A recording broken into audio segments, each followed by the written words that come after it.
ចំណុចខុសគ្នាទាំង5ធំៗរវាង iPhone 16 Pro Max និង 15 Pro Max ទោះបីជាក្រុមហ៊ុន Apple រៀបប្រកាសចេញទូរស័ព្ទជំនាន់ថ្មី iPhone 18 Pro Max ក្នុងពេលឆាប់ៗនេះក៏ដោយប៉ុន្តែសម្រាប់បងប្អូនដែលកំពុងស្វែងរកទូរស័ព្ទមួយទឹកសម្រាប់ការប្រើប្រាស់ចុងឆ្នាំ2026នេះ model iPhone 16 Pro Max និង 15 Pro Max នៅតែជាជម្រើសដ៏ល្អបំផុតនិងចំណេញថវិកាបានច្រើនដើម្បីជាជំនួយក្នុងការសម្រេចចិត្តនេះគឺជាចំណុចខុសគ្នាធំៗទាំង5រវាងទូរស័ព្ទទាំងពីរនេះចំណុចទី1ទំហំអេក្រង់និងគែមទូរស័ព្ទ iPhone 15 Pro Max មានទំហំអេក្រង់ 6.7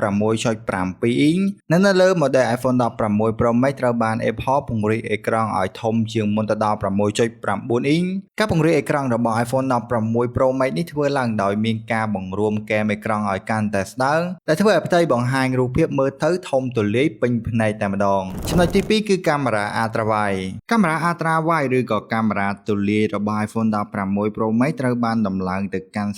48 megapixel ប្រៀបធៀបទៅនឹង iPhone 15 Pro Max មានត្រឹមតែ12 megapixel ប៉ុណ្ណោះដែលជួយឲ្យការថតប្លង់ទូលាយការថតរូបជិតៗ macro shot មានភាពម៉ត់និងរក្សាព័ត៌មានបានល្អជាងមុនឆ្ងាយទី3ថាមពលថ្មនិងការសាកថ្ម iPhone 16 Pro Max មានទំហំថ្មធំរហូតដល់ 4685 mAh ព្រមទាំងមានការសាកថ្មលឿនតាមខ្សែចាប់ពី 30W ទៅដល់ 45W បើប្រៀបធៀបទៅនឹង iPhone 15 Pro Max មានទំហំថ្មត្រឹមតែ 4441 mAh និងមានល្បឿនសាកត្រឹមតែ 25W ទៅ 27W តែប៉ុណ្ណោះចំណុចទី4ប៊ូតុងកាមេរ៉ាថ្មី Camera Control iPhone 16 Pro Max បានបន្ថែមប៊ូតុងថ្មីមួយដែលមានឈ្មោះថា Camera Control វាជាប៊ូតុង Touch Sensitive នៅចំហៀងខាងស្ដាំដែលអនុញ្ញាតឲ្យអ្នកប្រើប្រាស់អាចអូស zoom អាចសេរីពន្លឺនិងអាចចុចថតបានរហ័សដោយកាមេរ៉ាជីបអញ្ចឹងខណៈពេលដែល iPhone 15 Pro Max មានត្រឹមតែប៊ូតុង Action ប៊ូតុងសម្រាប់មុខងារផ្លូវកាត់តែប៉ុណ្ណោះចង់ឲ្យអាជីវកម្មខ្នាតតូចរបស់អ្នកមើលទៅស្តង់ដារជាមួយនឹង Nimbot មិនថាការងារក្នុងផ្ទះអាជីវកម្មខ្នាតតូចធំគឺជួយបានទាំងអស់ចំណេញថវិកាជាមួយនឹងបច្ចេកវិទ្យា print កម្ដៅមិនប្រើទឹកថ្នាំគឺគ្រាន់តែផ្លាស់ប្ដូរក្រដាស sticker ជាការស្រេចជាមួយនឹងម៉ាស៊ីនច្រើនជម្រើស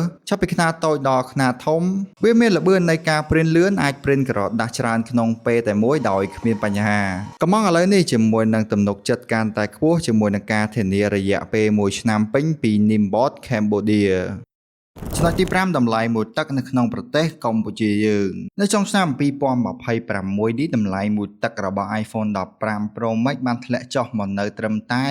$600ជាងទៅកាន់$800ប៉ុណ្ណោះខណៈពេលដែល iPhone 16 Pro Max វិញដោយសារតែវាមានមុខងារច្រើនទើបតម្លៃមួយទឹករបស់វានៅតែខ្ពស់ចាប់ពី